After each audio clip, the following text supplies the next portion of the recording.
Well, I don't know if you believe in karma, but I think this is it. I made a mistake with you. That mistake might have created a life, and now the life I thought I had made with Jessica is being taken away. Brody, you don't know that. I mean, there is a much greater chance that you are the father of Jessica's baby and not Robert Ford. And your baby is probably John's, not mine. But does that help you sleep at night? Oh, man. How weird is this? My twin sister and I are in almost exactly the same situation. Except there's one big difference now. What? Jessica told the truth. You and me, we're still lying. You know, I want this baby to be Brody's more than anything else in the world, but wanting it is not going to make it true. If I lose him now, I don't... At least you have hope. I've already lost Langston. We were making good progress, too. And then Brody shows up and makes me look like total scum. Now she won't even look at me. So, in 10 minutes, you'll have someone else. No big deal. I don't want anybody else. I didn't know how much Langston meant to me until I tried living without her. And now because of you, she's out of my life for good. Even after everything Brody said, Ford was still making excuses for himself, still saying that he'd changed. Like, it's supposed to matter that all that stuff with Jessica happened months ago. If anything could scare someone into changing, I think that hepatitis thing could do the trick. Are you defending him? No, I'm not. I'm just saying that people can change. I guess you're right. Because I've changed too. I'm not the same fool that I once was. So I don't want to talk to Ford. I don't want to see him. I don't even want to hear his name. So please do me a favor and don't use the F word in my presence. Okay. It's a deal. Thank you. So anyway, why were you so late to class? Cole showed up and he wanted to talk. Well, that's good, right? Did you guys work things out? Not really. You know, I still can't believe that he knew my mom was in trouble and didn't tell me. He was just trying to protect you. I know. So it's not a big problem and you guys can work it out. The problem is that that's not the only thing coming between us.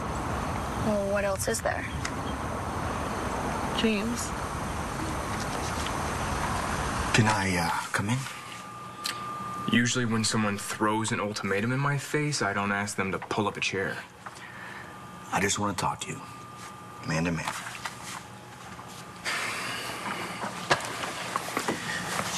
But you're new here, so maybe I should cut you some slack. About what? Well, you don't know what it's been like for me and Star. I mean, maybe you think we're just like any other couple. I don't think that. Well, I don't know what you think you know or what you heard, but you don't know anything about us. I mean, there were times where no one thought that we survived, but we proved everyone wrong. We even got a beautiful little girl out of it. A little girl that we thought that we had lost. And that changed us, both of us.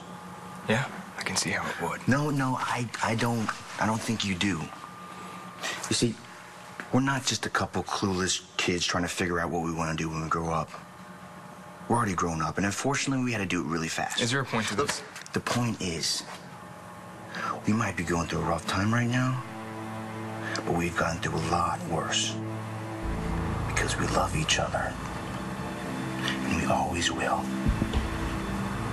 So if you could stop complicating things, that'd be really nice.